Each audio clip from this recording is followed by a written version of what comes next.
Halo bos, jadi pada kesempatan sore kali ini kegiatan kita adalah menanam sayuran brokoli atau biasa disebut dengan sayuran bunga kol.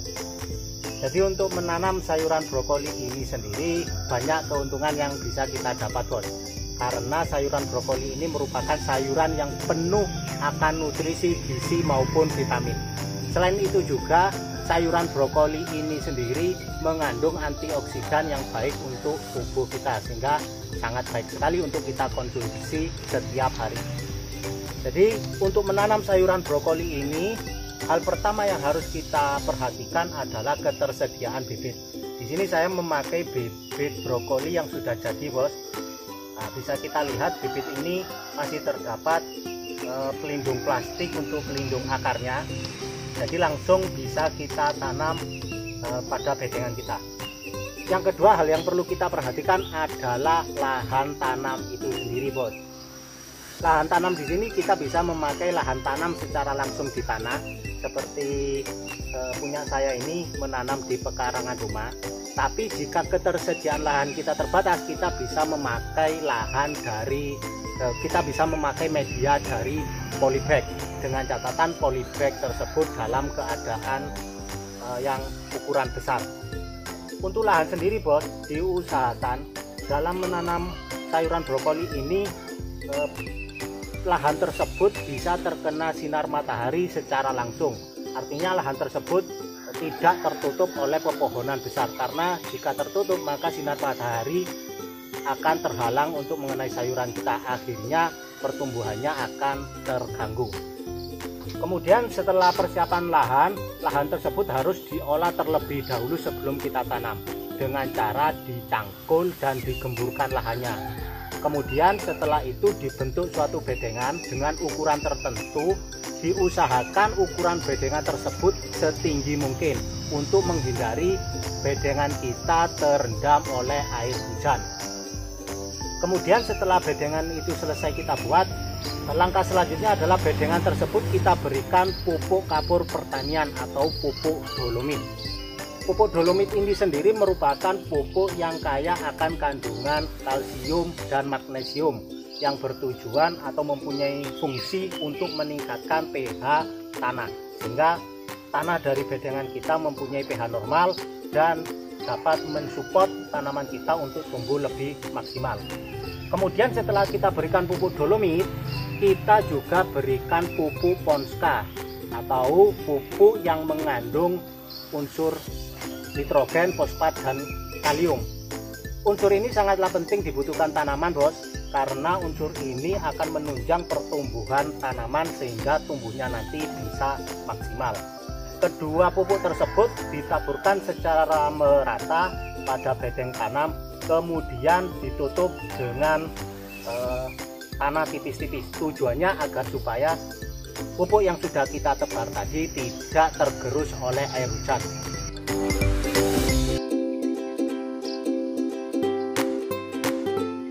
Di sini saya tidak memakai pupuk kandang bos, karena lahan yang sudah saya tanami ini sebelumnya sudah diberikan pupuk kandang, artinya kandungan pupuk kandang yang ada dalam tanah itu masih ada.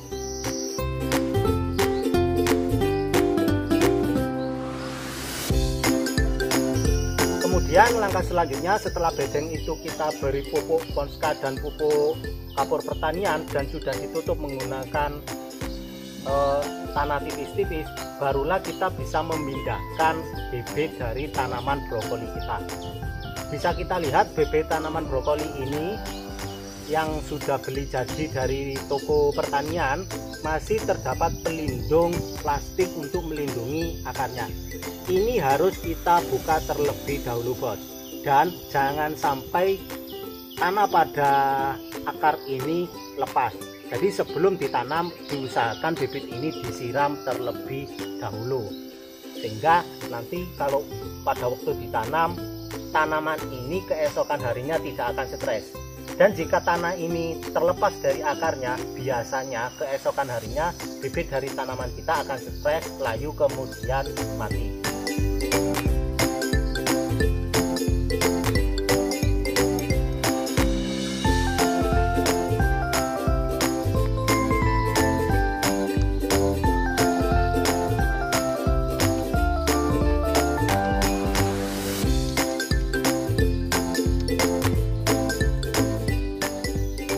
kita menanam atau memindahkan semua bibit pada bedengan secara merata dengan jarak kurang lebih 50 cm sampai 60 cm setiap tanaman, maka hal selanjutnya yang harus kita lakukan adalah langsung menyiram bibit tersebut dengan air.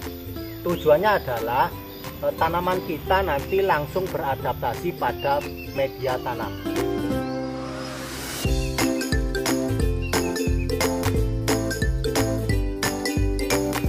Tidak lupa juga bos bahwa untuk penanaman sayur brokoli ini sendiri, jika jaraknya terlalu rapat itu maka akan sangat mengganggu pertumbuhan dari tanaman kita.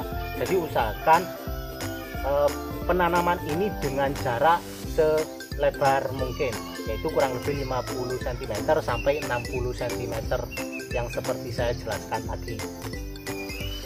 Jika bedengan kita berukuran cukup besar bos, maka bisa kita menggunakan 2 baris tanaman dalam satu bedeng, dan jika ukuran bedengan kita kecil maka kita bisa menggunakan 1 baris tanaman dalam satu bedeng tanam.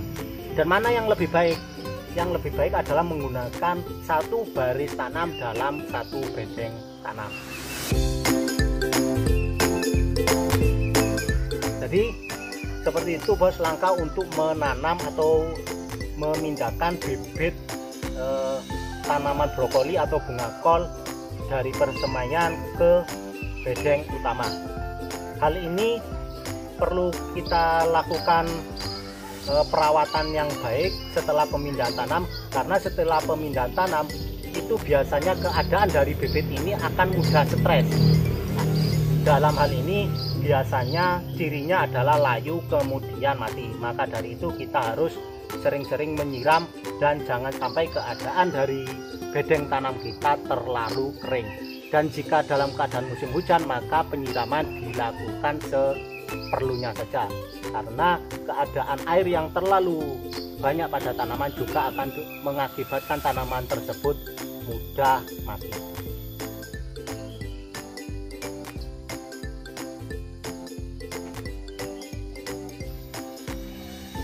Jadi seperti itu bos langkah-langkah dalam menanam sayuran brokoli atau sayuran bunga kol. Langkah ini bisa teman-teman sekalian praktekkan di rumah dengan perawatan yang baik dan metode yang benar, agar supaya nanti pertumbuhan dari tanaman kita tumbuh dengan baik dan maksimal. Bisa teman-teman coba di rumah, dan terima kasih. Assalamualaikum warahmatullahi wabarakatuh.